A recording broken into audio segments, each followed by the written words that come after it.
कैसे करेंगे?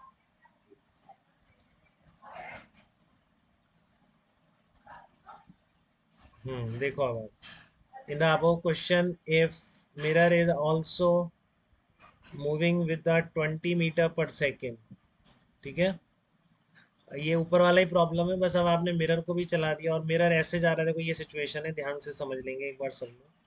ठीक है, ये सिचुएशन है आपकी कि मिरर इधर जा रहा है 20 मीटर पर सेकंड से और ऑब्जेक्ट इधर जा रहा है 10 मीटर पर सेकंड से। तो अब आपको इमेज की वेलोसिटी बतानी। देखो उसने लिखा नहीं, then find out the speed of image, चलो यहाँ लिख दिया, बट सीधा बोल देता अगर find out speed of the image when distance between object and mirror is 30 centimetre.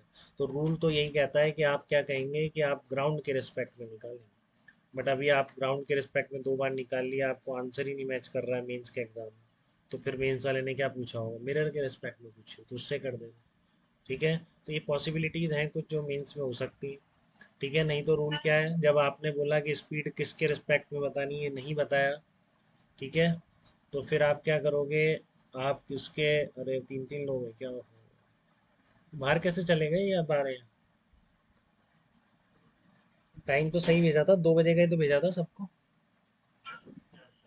हाँ तो देखिए इसमें अब आपको कैसे निकालेंगे, जब मिरर मूव कर रहा है तो इसमें तरीका ये है बेटा, पहले object with respect to mirror निकाल दो बस, ठीक है ना। पहले object with respect to mirror निकाल दो, ठीक है, उसके बाद क्या करो, फार्मूले से image with respect to mirror निकाल लो। डायरेक्शन आप देख ही लोगे अपोजिट करके।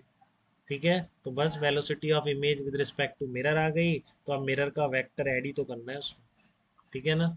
मिरर का वेक्टर क्या करना है, ऐड ही तो करना है, बट बहुत गलतियां करते हैं पता नहीं इस क्वेश्चन में भी। तो प्लस माइनस करने के चक्कर में बच्चे बहुत ही खुद ही बेवकूफ़ बनते हैं एकदम, क्या करें, कुछ बात ही नहीं है। देखो velocity of object with respect to mirror यही लगाओगे, with respect to ground minus mirror, mirror with respect to ground. मैं शुरू से बताता आया हूँ, अब एक तरफ पॉजिटिव मान लो, ठीक है। तो अब ये क्या हो जाएगी, -10 माइनस ये क्या है 20, तो -30, मतलब object with respect to mirror इस डायरेक्शन में, ठीक है। क्लियर है आपको, object with respect to mirror की डायरेक्शन क्या है, ये आ रही है। क्लियर, कोई दिक्कत इसमें तो बताइए जल्दी से। नेगेटिव आ गई object with respect to mirror, तो अब आपको image with respect to mirror क्या आ जाएगी, पॉजिटिव आ जाएगी, ठीक है।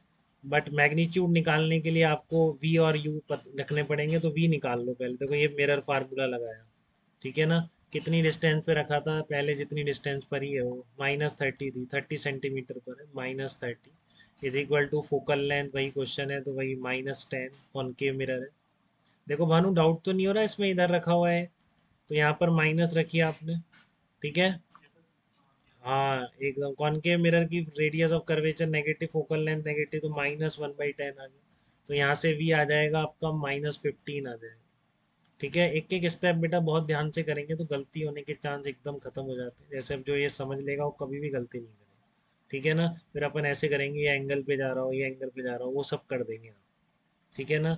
बट अभी आपको ये अलोंग द लाइन वाले एक बार ध्यान से समझेंगे तो अपने आप सारे आगे के करते जाएंगे, ठीक है। तो 1/v plus 1/u is equal to 1/f से v निकल आया। अब आप निकालेंगे image with respect to mirror, क्या आएगी 7.5। अब ये इधर थी नेगेटिव तो ये डेफिनेटली पॉजिटिव होगी, ठीक है ना। डेफिनेटली ये पॉजिटिव होगी, तो बस आपको क्या करना है, image with respect to ground with respect to mirror plus mirror with respect to ground. ये पॉजिटिव है ही क्योंकि आपकी ये नेगेटिव थी इसलिए ये पॉजिटिव रख दिया आपने। मैग्नीट्यूड इससे देख लोगे, देखो मैग्नीट्यूड देख रहा हूँ इस फार्मूले से, डायरेक्शन अपने आप रूल बना लिया हमने, अब कंफ्यूज नहीं करेंगे इस चक्कर में, ठीक है ना। वो अपने आप रूल पता है कि मिरर के रिस्पेक्ट में दोनों डायरेक्शन एक दूसरे के रिवर्स हो, ठीक है। तो अब आप रख दो इसको 7.5, mirror with respect to ground कितना आ रहा है आपका 20, ये जो पहले से आ रहा है, तो कितना हो गया 27.5 मीटर पर सेकेंड निकल के आ गया।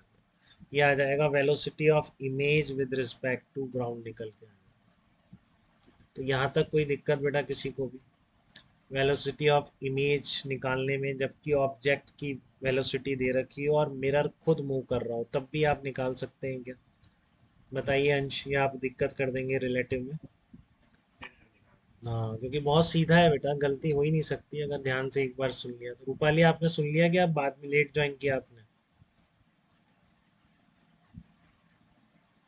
रूपाली आई तो थी, कहाँ गई? लेट ज्वाइन करने वाले वीडियो से देख के जरूर नोट्स कंप्लीट कर लेंगे, जो डेली नोट्स आएंगे बेटा। एक भी दिन गैप दे दिया तो ये गया टॉपिक, फिर नहीं आएगा ये।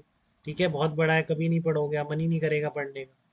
ठीक है ना, अभी निकल गया तो ये कभी नहीं पढ़ा जाएगा, ऐसा टॉपिक है। क्योंकि लगता लगता है इसमें सब आ रहा है, बट नहीं लिख के करते ना, टाइम नहीं देते हैं तो क्वेश्चन निकलता ही नहीं। इसमें 100 गलतियां होती हैं इसमें, बिना प्रैक्टिस के बहुत ज़्यादा जो ये सब लगाता है ना, उससे निकलता है। आप तो कर लेना एससीवी बिना पढ़े, देखो कम प्रैक्टिस करना इनकी, और फिर आप एससीवी करना। आपको एक एक क्वेश्चन 3 3 बार करना पड़ेगा एससीवी। बार बार गलती, फिर उल्टा आंसर आ गया, फिर कहीं साइन रखने में गलती कर दी। ठीक है, तो ये मैथ्स की तरह प्रैक्टिस मांगता है ये चैप्टर। बहुत सारे क्वेश्चंस करो इसके, पूरी एससीवी पैकेज, और मैं 4 5 5 सीपी भेजूंगा, और सारी करनी है 30 30 क्वेश्चन की एक सीपी। ठीक है, एक भी नहीं छोड़ना है उसका क्वेश्चन, नहीं तो प्रैक्टिस नहीं होगी। अगर एक बार कर लोगे अभी तो फिर हमेशा रिवाइज करने में भी सही रहेगा, मन भी करेगा आपका। ठीक है, तो छोड़ना नहीं है एक भी दिन का गैप, ना तो प्रॉब्लम्स में और ना इसमें थ्योरी में होना चाहिए इस चैप्टर। ठीक है, बाकी आगे के चैप्टर कुछ नहीं है, वो सिंपल है, एकदम सिंपल। मॉडर्न फिजिक्स तो पूरी एक सिंपल केमिस्ट्री जिसे कहते हैं ना, वो है। टफ वाली केमिस्ट्री भी नहीं, सिंपल केमिस्ट्री। ठीक है, बहुत ही आसान है वो, बट ये चैप्टर की थोड़ी मेहनत कर लो इस पर। चलो, यहाँ तक कोई कंफ्यूजन किसी को इस तरह से इमेज की वेलोसिटी निकालने में? बात क्लियर है सबको?